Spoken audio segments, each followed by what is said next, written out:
the aim of today's presentation is to talk about Israeli innovation in the light of the securitization theory. And I am interested mostly in technology and innovation in the area of technology and in industry.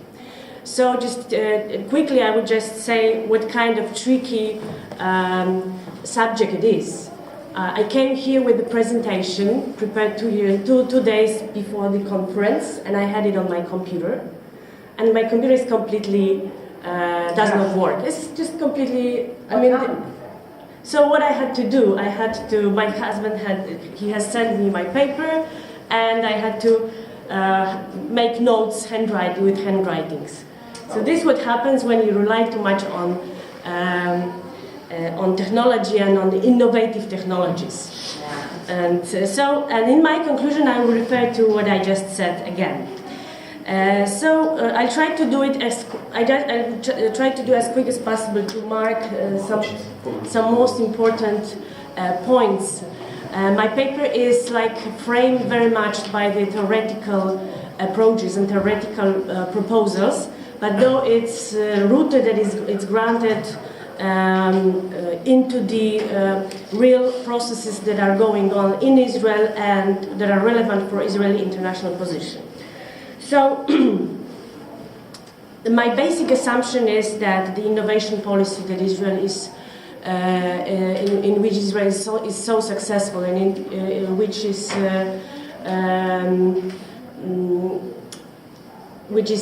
done by the Israeli government since mid-80s, basically together with, let's start with the mid-80s, is an important instrument of pursuing political interests.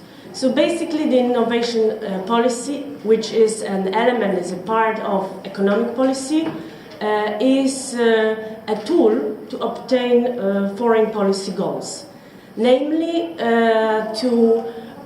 in this international context, in an international relation, which are becoming more and more complex and difficult to understand and difficult to frame, Israel is trying to, using the innovation policy and the economic policy in a broader context, Israel is trying to form national interests. But first, a few words about the nature and the basic characteristic of Israeli innovation policy, which through the lens of how it is seen by international community and international observers, those foreigners. So just the easiest thing is to recall the rankings which are published every single year. So recently published by the World Economic Forum Global Competitiveness Report which presents the data from 2017 says that Israel is holding in third place in terms of innovativeness, then first place in researchers, the number of researchers for the venture capital deals and the global expenditures or research and development. And then there are many others rankings and many other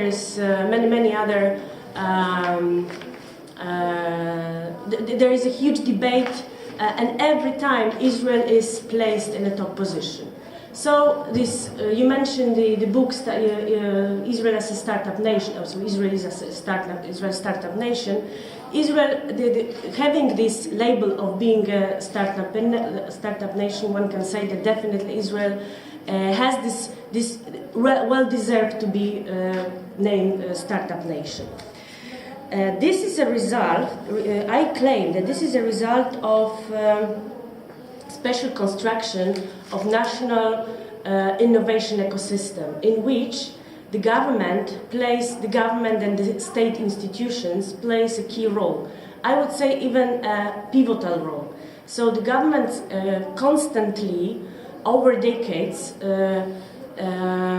control the economic processes and the outcomes of these positive economic processes serve to Israeli politics. As Ms. Minister quoted many times on this conference already. Prime Minister Benjamin Netanyahu wrote in kind of a manifesto published by The Economist at the beginning of this year. The economic dynamics can help to make friends as well fortunes. And this is true. Israel, through this economic dynamics of its own economy, but also relation with rapidly developing countries, managed to gain new friends and new allies. And having these new friendships, Israel also managed to decline the level of interdependence with so-called older protectors and older the previous or those allies from the past, namely United States and European Union, or specifically selective European Union member states. This is extremely important because as the ruling elite, when I'm talking about the ruling elite, my analysis is limited to a special time frame. So I'm only interested in my paper. I'm only interested in the outcomes of the innovation and broader economic politics of the Netanyahu's government. So from 2009. So for this, I will explain in a minute why. For this ruling elite, international interdependence, driven by the ideas of the neoliberalism, but this international neoliberalism isn't something good. So what I mean? So international interdependence, which causes the international cooperation, which might be and usually is institutionalized in a way. How? By establishing international organization, by establishing or the issuing international legal international law.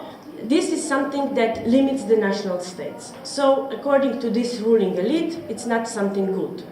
And just to quote Naftali Bennett, who said that 2 years ago, when the European Union issued these famous guidelines to make Israeli resign from the settlement policy and to restart the peace process with Palestinians, European Union decided to put an economic pressure on Israel by issuing these guidelines, according to which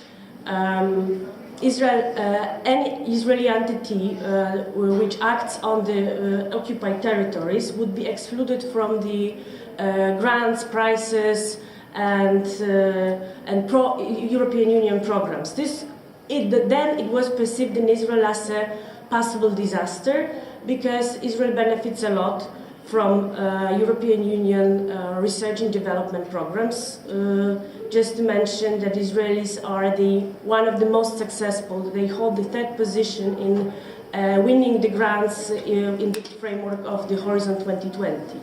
So Israel is not a European Union member state, and is the only country which is completely included, fully included into the innovative European Union programs, and is benefiting from these programs really most. I mean, it's benefiting a lot. It's benefiting much more than 26 other European Union member states. So Naftali Bennett said then that Israel must do everything to minimalize this. I have this quotation, but to minimize this diplomatic, economic pressure. They perceive this diplomatic economic pressure as economic terrorism. So to make Israel behave, to force Israel to make some concession, European leaders believe they can use the economic means. But this has changed. Why it has changed, there are several reasons for that, but most of them lies, in my opinion, on the European Union side, the decreases that we observe in the European Union, but some are a result of the Israel policy. What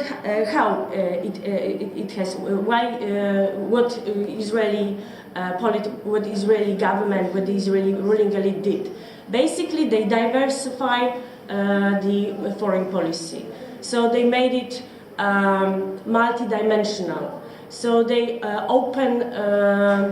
they were more open than ever to partners from the Far East, and especially in the context of in the context of cooperation in research and development.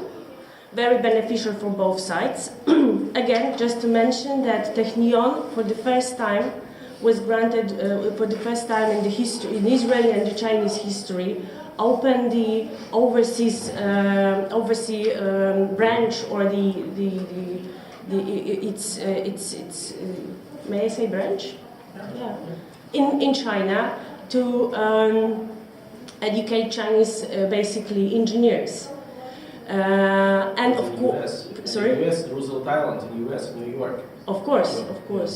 So, but what is new? Since the mid-70s, the biggest and the most reliable and the most important partner in the area of innovation for Israel was United States. Yes, but the new is the new phenomenon is that Israel is started to cooperate very extensively with countries like you mentioned, but also Singapore, and to some extent South Korea, and to some extent with India. But this is a different cooperation, I would say. India is more taking than cooperating. But in terms of, so just to mention that Israel has four big national research and innovation funds, five. So three of them are the Asian, Chinese, South Korea, Singapore, India, the four of them. So the direction, 5 minutes. The direction has changed. 5 minutes. So I have to squeeze as much as possible. So my basic and the most important theoretical reference is to the book published recently by Aryeh Krampf, The Israeli Path of Neoliberalism. It is a book published by Routledge, and the main argument of Aryeh Krampf is that Israel is introducing a new version of capitalism. This is so-called national neoliberalism, where not the market forces, but the national interest, and in the core of the national interest is security, is a driving force for the any kind of public policy, including the innovation policy. The security is a key word here, because the security and what Aryeh Krampf is saying also, that Israel is a rich country, and when we look at it, of course I have the data, how Israel improved its economic situation from 2009. So it decreased its international debt, it has currency reserves, and so on and so on. GDP raised up, so on and so forth. But Israel remained a rich country, or it became even richer country with the poor citizens. So the biggest problem of Israel now is this dual economic system. What means dual economic system? So the main, I won't go into details, I promise in just 3 minutes more. The key element of this dual economic system is the dual labor market. So very tiny, of course, the engine of the economic system is this IT, this innovative sector, and then the rest, traditional, I would say, not very efficient industry and the sector of services.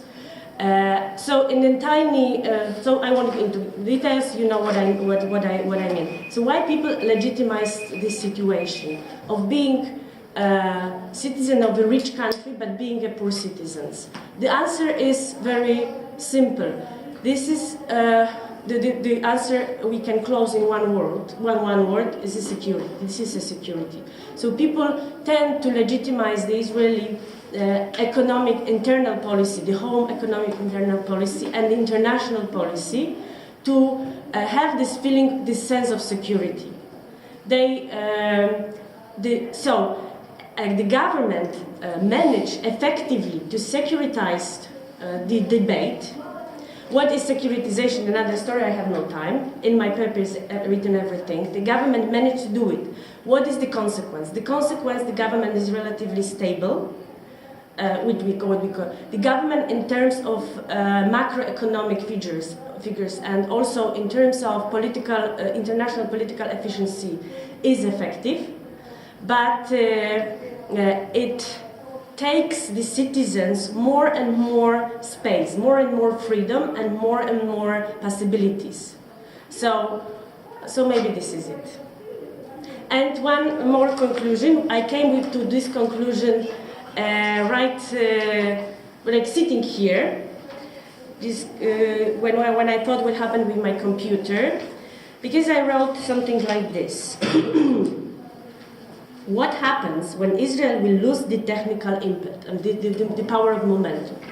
The report of Israeli Innovation Authority from October 2017 says that there is a great danger that it's going to happen. Why it might happen? Because the number of high-skilled labor force is decreasing, and Israel is unable. It's almost impossible to replace what they had simply by educating people at home. Why? Because the great human capital you mentioned about was not only those who were educated in Israel, but also migration. So what's going to happen then? I will leave this question without an answer. It happened to me today. So sometimes my computer, I could not communicate with it. But I'm sure Israel is innovative and it is something culturally rooted, like you described, and we'll find another way. We'll go back to the same.